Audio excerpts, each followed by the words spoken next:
अस्सलाम वालेकुम। Asia 41 news के साथ मैं हूं आपकी मेज़बान ज़ैनब सज्जाद। खबर शामिल करते हैं जंग से। हमारे ब्यूरो चीफ राना मोहम्मद शाहिद के मुताबिक डिप्टी कमिश्नर अली अकबर भिंडर की ज़ेर सदारत रीजनल ट्रांसपोर्ट अथॉरिटी जंग का इजलास मुनक्किद हुआ, जिसने एक्सल लोड मैनेजमेंट रिजीम के हवाले से तबादला ख्याल किया गया।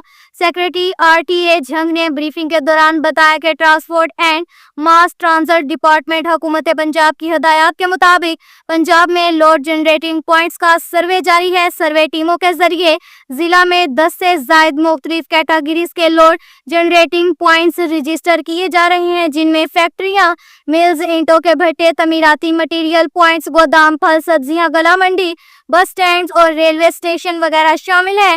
डिप्टी कमिश्नर ने तमाम मुतल्लिका महकमों को हदायत जारी की कि वह मुतल्लिका लोड जनरेटिंग पॉइंट्स की रजिस्ट्रेशन में हिस्सा लें। इसके साथ ही एक और खबर शामिल करते हैं जंग से। हमारे ब्यूरो चीफ राना मोहम्मद शाहिद के मुताबिक डिप्टी कमिश्नर अली अकबर भिंडर की हदायत पर शहर के बाजारों समेत मुख्तलिफ मुकामात पर तजावुज़ात के खिलाफ ग्रैंड ऑपरेशन बिला तफरीक जारी है। म्यूनसिपल कमेटी की टीम हैवी मशीनरी के हमरा रोजाना की बुनियाद पर ऑपरेशन जारी रखे हुए है। इस ज़िम्मन में तमाम तजावुज़ात खत्म करवा कर बाजारों को वसी करवाया जा रहा है। इस हवाले से डिप्टी कमिश्नर का कहना था कि वज़ीर आला पंजाब के विजन के तहत जिला भर को तजावुज़ात फ्री बनाने के अज़म पर अमली तौर पर इक़दाम किए जा रहे हैं। ऑपरेशन से कबल दुकानदारों को गैर कानूनी तजावुज़ात खत्म करने के नोटिस जारी किए जा रहे हैं। ताहम अब तजावुज़ात ना हटाने वालों की दुकानें भी सील की जा रही हैं। तजावुज़ात के खिलाफ ऑपरेशन मरहलावार जारी रहेगा। तजावुज़ात से ट्रैफिक की रवानी शदीद मुतासिर हो रही थी।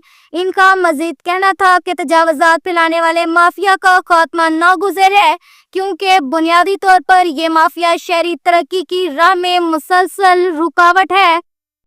इसके साथ ही एक और खबर शामिल करते हैं जंग से। हमारे ब्यूरो चीफ राना मोहम्मद शाहिद के मुताबिक कंट्रोल रूम में मसूल शुदा कॉलर ने बताया कि 2 ग्रुपों में लड़ाई हुई। रेस्क्यू 1122 कंट्रोल ने नजदीकी एम्बुलेंस को मूव करवा दिया। स्टाफ को लवाहिकीन ने बताया कि खेतों में मवेशी जाने की वजह से 2 ग्रुपों में लड़ाई हुई। रेस्क्यू टीम ने बर वक्त पहुंचकर जख्मियों को इब्तदाई तिबी इमदाद देकर अस्पताल मुंतकिल कर दिया। अब तक के लिए इतना ही काफी है। मिलते हैं अगले बुलेटिन में, हमारे साथ रहिएगा। अल्लाह हाफिज।